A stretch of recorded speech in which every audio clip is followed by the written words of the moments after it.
இன்றைக்கு உலகத்தில் நாம் அநேக காரியங்களுக்காக ஜெபிக்கிறோம்.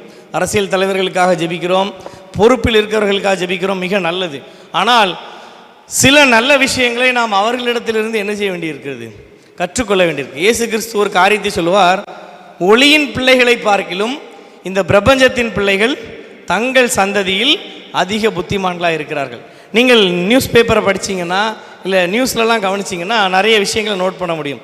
ஜூலை மாதத்திலே பாராளுமன்றத்திலே மாண்புமிகு கல்வி அமைச்சருக்கு எதிராக, கல்வி அமைச்சர் பாரதிய ஜனதா கட்சியை சார்ந்தவர், அவருக்கு எதிராக தமிழக எம்பிக்கள் ஒரு தீர்மானத்தை கொண்டு வந்தார்கள். ஒரு நம்பிக்கையில்லா தீர்மானம் மாதிரி அவருக்கு எதிரான ஒரு தீர்மானத்தை கொண்டு வந்தார்கள். பார்லிமெண்ட்டுக்கு உள்ள விவாதம் நடக்கிறது அவருக்கு எதிராக. பார்லிமெண்ட் முடிந்ததும் வெளியே அவர்கள் அனைவரும் கூடி சிரித்து பேசி கொண்டிருந்தார்கள்.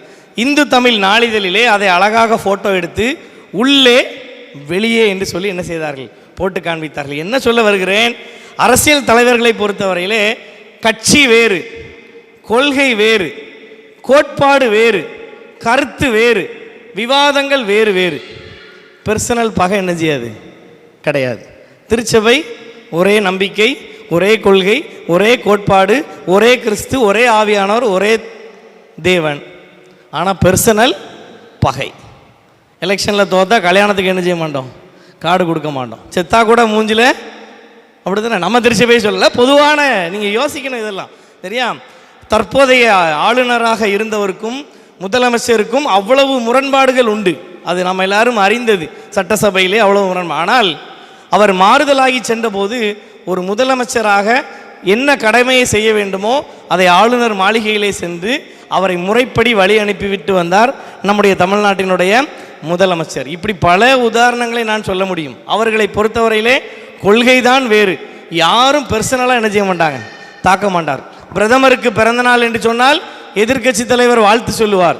எதிர்க்கட்சி தலைவருக்கு உடம்பு சரியில்லைன்னு சொன்னால் பிரதமர் போய் என்ன செய்வார்? ஆஸ்பத்திரியில் போய் பார்ப்பார். ஆனால் அவர்கள் பாராளுமன்றத்திலே விவாதிப்பார்கள், சட்டசபையிலே விவாதிப்பார்கள்.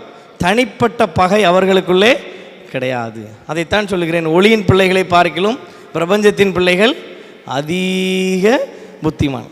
Learn lesson from these politicians. இந்த அரசியல்வாதிகளிடத்திலிருந்து நல்ல பாடங்களை கற்றுக்கொள்ளுங்கள். சிலர் முழிக்கிற மொழியே சரியில்லை. எல்லாரும் வந்து அரசியல்வாதிகளை திட்டுவாங்க. இவன் என்ன செய்கிறான், இவ்வளோ பாராட்டுறானா? நீங்கள் இந்த கண்ணோட்டத்தில் பார்க்கல. நான் அதனால சொல்கிறேன், பர்சனல் பார்க்க கிடையாது. அவ்வளவு வாக்குவாதம் நடந்தால் கூட அவர்கள் வெளியே ஒன்றாக டீ அருந்துவது உண்டு, ஒன்றாக அவர்கள் அமர்ந்து சாப்பிடுவது உண்டு.